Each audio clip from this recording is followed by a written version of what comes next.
జై శ్రీరామ్ అండి. మనది వచ్చేసి ఎస్ఎస్వి న్యాచురల్ ఫార్మింగ్.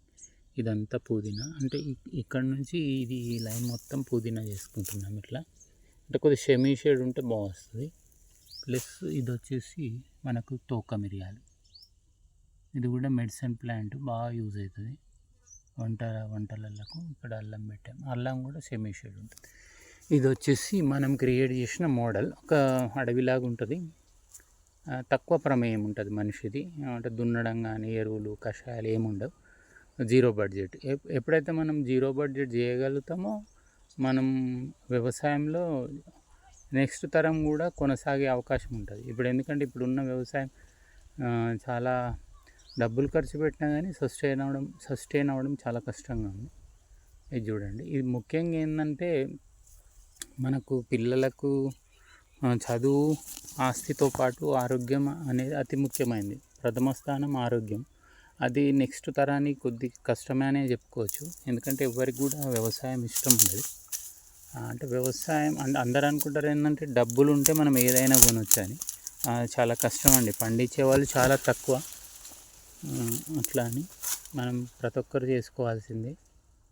ఇది కూడా ఒక జీవితంలో ఒక భాగం చేసుకోగలిగితే ప్రకృతి వ్యవసాయాన్ని ఎంతో కొంత వాళ్ళకు ఉన్న పరిధిలో వాళ్ళ కుటుంబాలు బాగుంటాయి. ఇది వచ్చేసి పసుపు. మనకు ఈ పసుపు కూడా జస్ట్ మనం ఏం చేస్తామంటే ఇంకొక 1 month తర్వాత ఇది వాడిపోతుంది.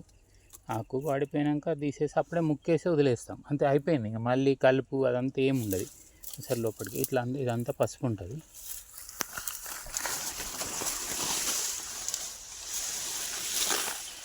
నేల ఇంచు వాడతాము దాదాపు.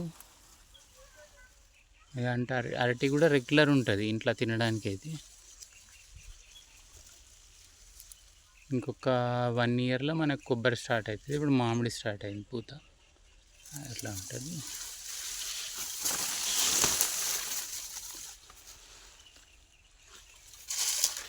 ఇక్కడ ఏమి ఇవ్వాల్సిన పని ఉండదు, మనం జస్ట్ చూసుకోవాలి ఎక్కడ ఏమవుతుంది, ఎక్కడ పంట వస్తుంది అది చూసుకోగలిగితే మనం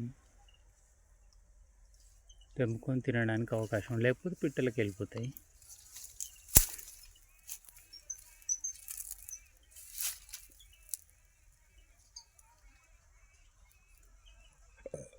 ఎట్లా ఉంటుంది మొత్తం. ఇదంతా మంచి, ఇదే మెయిన్ ఇంపార్టెంట్. ఎరువు ఏదైనా ఉంది నాణ్యమైందంటే ఇదే. ఇంతకు మించి భూమికి ఏమి ఇవ్వాల్సింది లేదు.